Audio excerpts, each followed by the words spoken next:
From growing up in a Brooklyn housing project to transforming a small coffee shop into a global empire, Howard Schultz's story isn't just about coffee, it's about grit, vision, and relentless belief in the American dream. This is Lifelines, Untold Stories. And today, we dive into the life of the man who made Starbucks a household name. Howard Schultz was born on July 19, 1953, in Brooklyn, New York, to a family that knew hardship better than most. He grew up in the Bayview housing projects in Canarsie, a low-income, working-class neighborhood. The family of five squeezed into a cramped apartment in a brick building where dreams often felt just out of reach. His father, Fred Schultz, had served in the U.S. Army before returning to a life of blue-collar labor.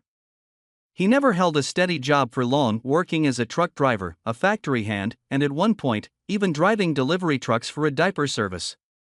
There were no benefits. No retirement plans. No safety nets. And when Fred slipped on a sheet of ice and broke his hip, he was fired, no compensation, no fallback. Howard was just 7 years old. He watched helplessly as his father lay on the couch, broken in more ways than one, his dignity shattered. Years later, Howard would recall that moment as the defining image of his childhood. Not just the pain, but the injustice of it. "I saw my father laid off and injured, with no support," Schultz said in interviews. "I made a promise to myself if I ever got the chance to run a company, things would be different." Money was scarce. His mother, Elaine, held the family together with love and strength, encouraging Howard to dream big even when everything around him screamed small. She constantly reminded him that he was meant for more. She'd call him her future executive. And somehow, in that tiny apartment with peeling paint and thin walls, he believed her. After graduating from Canarsie High School, Howard took his first major leap, a football scholarship to Northern Michigan University. It wasn't an elite school. It wasn't glamorous. But for Howard, it was everything. It was an exit from the projects, a shot at a new identity. Once there, he quickly realized football wasn't his true path.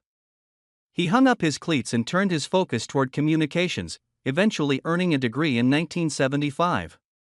But even with a diploma in hand, Howard didn't glide into a dream job. He returned to New York City and faced the reality every first-generation college student knows all too well, a world that still doesn't open doors just because you made it through one. So, he hustled again. He started selling, first at Xerox, then for a Swedish housewares company called Hammerplast, where he pitched kitchen equipment to businesses.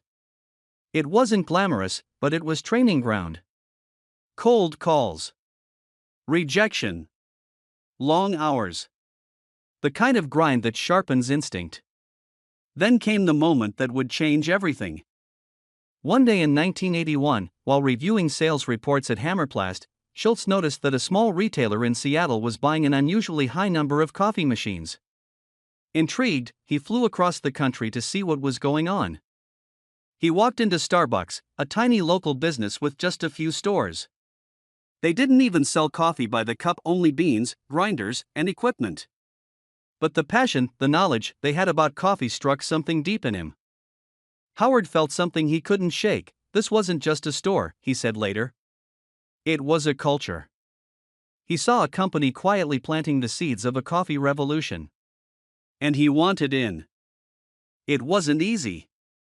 The founders weren't sure they needed a marketing guy. But Howard convinced them. In 1982, he joined Starbucks as the director of retail operations and marketing.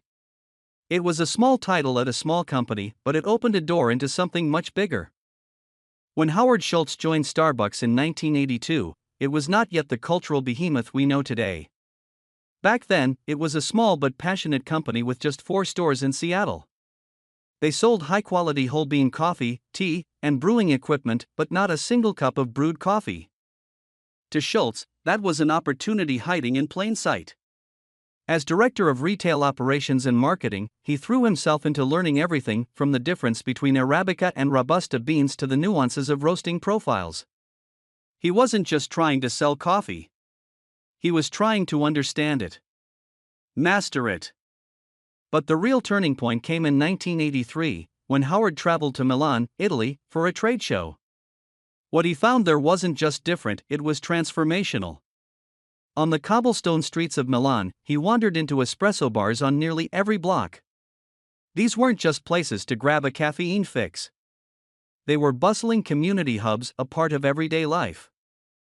People gathered to talk, laugh, argue, connect. The baristas knew your name, your story, your favorite order. There was a rhythm to it. An energy. A humanity. Howard was mesmerized. He didn't just drink the espresso, he drank in the ritual. It was romantic. It was theatrical. It was emotional, he said. In that moment, he saw what coffee could become in America, not just a beverage, but a lifestyle. He rushed back to Seattle, brimming with excitement, eager to pitch the idea of replicating this Italian coffeehouse model. He imagined a chain of espresso bars, each one becoming a third place in people's lives, not home, not work, but a comforting, welcoming space in between. But the Starbucks founders didn't share the vision. They were purists. Coffee, to them, was something sacred, meant to be brewed at home, appreciated quietly. They saw Howard's plan as too commercial, too risky. The idea of serving lattes and cappuccinos in paper cups? To them, it diluted the craft. Howard was frustrated, but undeterred. So, in 1985, he made the boldest move of his life. He left Starbucks to start his own coffee company. He called it Il Giornale, named after an Italian newspaper, and launched it with support from a handful of investors. He opened the first shop in downtown Seattle, bringing espresso, steamed milk, and Italian coffee culture to American customers, many of whom had never heard of a macchiato. It worked. Lines formed. Word spread. Howard proved that Americans didn't just want coffee, they wanted connection. Then, in a twist of fate, just 2 years later, the original Starbucks owners decided to sell the company. Howard jumped at the chance. In 1987, he raised $3.8 million from investors, including the father of Bill Gates, and officially acquired Starbucks. He merged it with Il Giornale, kept the Starbucks name, and began rewriting coffee history.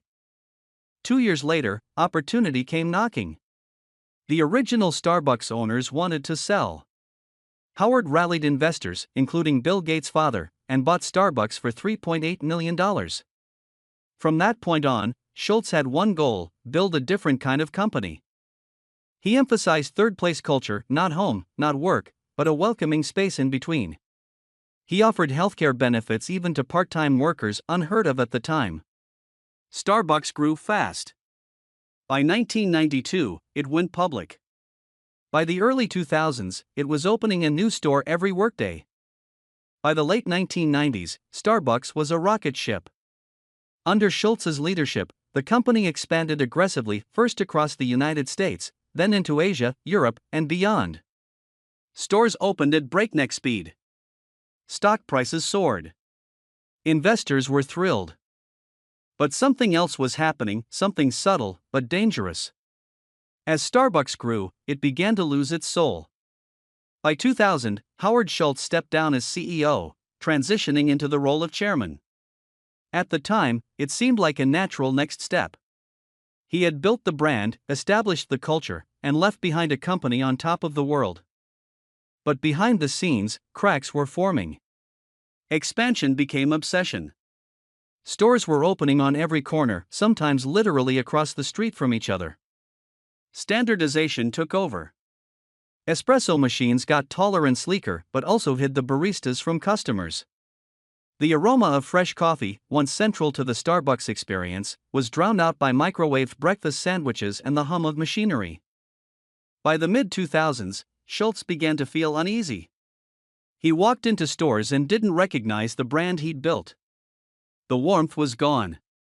The theater was missing.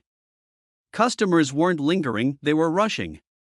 Baristas weren't connecting, they were cranking out drinks. And then came 2008. The global financial crisis hit hard. People tightened their budgets. Starbucks stock plummeted. The company closed hundreds of stores. Thousands of employees lost their jobs. Starbucks, a brand once seen as invincible, was in trouble. Howard Schultz couldn't sit on the sidelines any longer. "I wasn't going to let the company fail," he said. So in January 2008, he returned as CEO. Not for the stockholders. Not for Wall Street. But for the people, the baristas, the customers, and the culture. His comeback was bold and unconventional. First, he closed every Starbucks store in America for one afternoon. Over 7,000 locations went dark while baristas across the country were retrained on how to pull the perfect espresso shot. It was symbolic. It was defiant. And it sent a message: we're going back to our roots. Next, he cut through the bureaucracy, reducing layers of management, and personally visited stores to reconnect with employees and customers. He revamped the supply chain, focused on quality, and pulled the plug on distractions like selling books, music, and movie tie-ins. In 2009, Starbucks launched My Starbucks Idea, an online platform where customers could submit and vote on innovations, putting power back in the hands of the people. And perhaps most importantly, Schultz recentered the brand around purpose. He doubled down on social impact, launching programs for veterans, creating college tuition opportunities for employees, and investing in ethical coffee sourcing long before fair trade was trendy. Slowly but surely, the turnaround worked. By 2010, Starbucks was back on solid ground. Sales rebounded. Stock surged. And customers returned, not just for coffee, but for connection. Schultz didn't just save the company. He rehumanized it. For Howard Schultz, Starbucks was never just a company. It was a platform. As the brand recovered, Schultz began using his voice in a new way, not just to talk about coffee, but to talk about America. He spoke out on racial inequality, veteran employment, healthcare, and the widening gap between the wealthy and working class. Some praised him. Others told him to stick to business. But Schultz didn't back down. In 2011, he asked Americans to reimagine the role of business in society. He believed a company could deliver profits and purpose. He believed employers had a duty to care. And he believed no one, no matter how successful, should forget where they came from. He launched the Starbucks College Achievement Plan, offering tuition-free college education for employees. He committed to hiring 10,000 veterans and military spouses. He started Race Together, a campaign to spark conversations about racial tension, controversial, messy, but sincere. And when the political climate grew divisive, Schultz leaned harder into his values.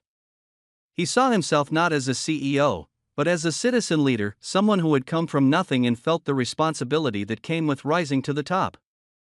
Not every business decision is an economic one, he once said.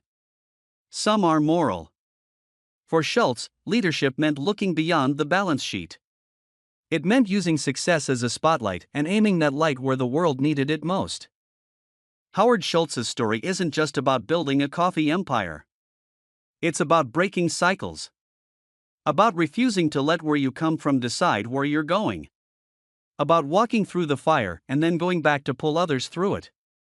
From the Brooklyn projects to boardrooms across the world, Schultz never forgot his father lying on that couch, broken and discarded.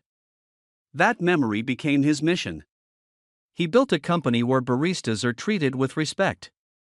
Where benefits are given even to part-timers.